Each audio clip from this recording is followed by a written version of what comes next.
एपिटेक forum YouTube channel मार्फत यस भिडियोले हेरेर बस्नुहुने यहाँहरू सम्पूर्णमा हार्दिक नमस्कार गर्न चाहन्छु। करदाताको विवरणहरू अद्यावधिक गर्नको लागि KYT को विकास गरिएको छ।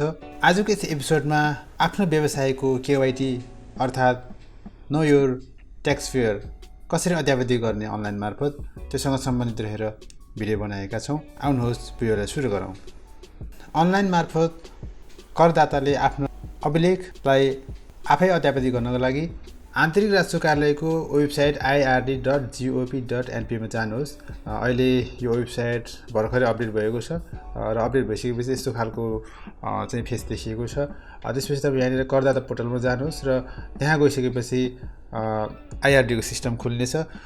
यहाँ जेनरल लगइनमा जानु होला र त्यसपछि यहाँनिर ट्याक्स फेयर लगइन गर्नु होला। यदि तपाईसँग अलरेडी लगइन आइडी लिनुभएको छ भने तपाईँले यहाँनिर गएर लगइन गर्न सक्नुहुन्छ र लिनुभएको छैन भने यहाँनिर क्रिएट पासवर्ड पनि गर्न सक्नुहुन्छ। यहाँनिर गएर प्यान नम्बर ठाउँमा आफ्नो व्यवसायको प्यान नम्बर राख्नु होला। राखिसकेपछि यहाँनिर यसरी विवरणहरू आउनेछ। इमेल मार्फत आएको ओटिपी कोडलाई युज गरेर तपाईँले क्रिएट गर्न सक्नुहुन्छ। यदि आन्तरिक राजस्व कार्यालयमा आफ्नो व्यवसायको विवरणमा इमेल आइडी र मोबाइल नम्बर अपडेट गरिएको छैन भने हामी आफैले युजर क्रिएट गर्न सकिँदैन। IRD को सिस्टममा युजर क्रिएट गर्नका लागि पूर्ण रूपमा व्यवस्था नभएसम्म कार्यालयमा नै भिजिट गरी आवेदन दिँदा सजिलो हुन्छ। अब त्यसपछि ट्याक्स फेयर लगइनमा जानुपर्ने हुन्छ। लगइनको लागि तपाईँले एप्लाई गरिसकेपछि नर्मली यो जुन ट्याक्स फेयर लगइनमा गएर तपाईँले स्थायी लेखा नम्बर राख्नुपर्ने हुन्छ र त्यसपछि प्रयोगकर्ताको नाममा प्यान नम्बरै हुन्छ। तपाईँले सुरुचोटि इन्टर गर्दै हुनुहुन्छ भने तपाईँलाई जुन आन्तरिक राजस्व कार्यालयले दिएको पासवर्ड चाहिँ नर्मली प्यान नम्बर राखेको हुन्छ, त्यसलाई राख्नु होला र त्यसपछि यसलाई लगइन गरिदिनु होला। त्यसपछि यहाँ यस्तो खालको ड्यासबोर्ड खुल्नेछ र यहाँनिर KYT भन्ने अप्सन छ र KYT मा जानु होला र KYT मा गइसकेपछि यहाँनिर यस्तो खालको नोटिस आउनेछ। तपाईँको KYT फारम चालु आर्थिक वर्षको लागि अपडेट गरिएको छ, किनभने मैले अपडेट गरिसकेको छु त्यसैले अपडेट गरिसकेको छ भनेर देखाएको छ। यदि तपाईँले गर्नुभएको छैन भने तपाईँकोमा कृपया यस चालु आर्थिक वर्षको लागि KYT भर्नुहोस् भनेर आउनेछ। यहाँ सबै भरिसकेको भएर यस्तो खालको विवरण आएको छ।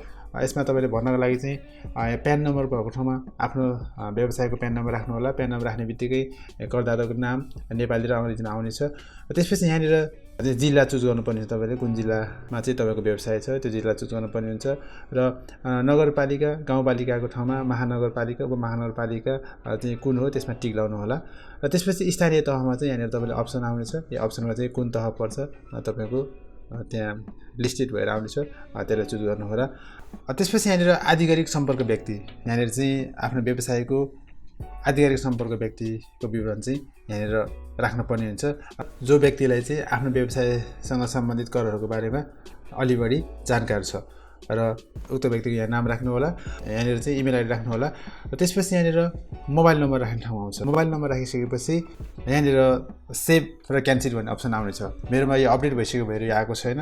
तपाईँकोमा सेभ र क्यान्सल अप्सन आउनेछ र सेभ अप्सनमा तपाईँले क्लिक गर्नु होला र सेभ अप्सनमा क्लिक गरिसकेपछि इमेल आइडी र मोबाइल नम्बरमा ओटिपी वान टाइम पासवर्ड जानेछ। त्यहाँनिर ओटिपी इन्टर गर्ने ठाउँ आउनेछ र ओटिपी इन्टर गर्ने ठाउँमा आएको ओटिपीलाई राख्नु होला र भेरिफाई गर्नु होला। भेरिफाई गरिसकेपछि तपाईँको व्यवसायको KYT फर्म चाहिँ अपडेट हुनेछ र त्यसपछि तपाईँको KYT फर्म चाहिँ अपडेट भयो भनेर तपाईँलाई SMS पनि आउनेछ। आजको भिडियो यहाँलाई पक्कै पनि उपयोगी भयो होला भन्ने मैले आशा गरेको छु। अहिले यति नै, धन्यवाद।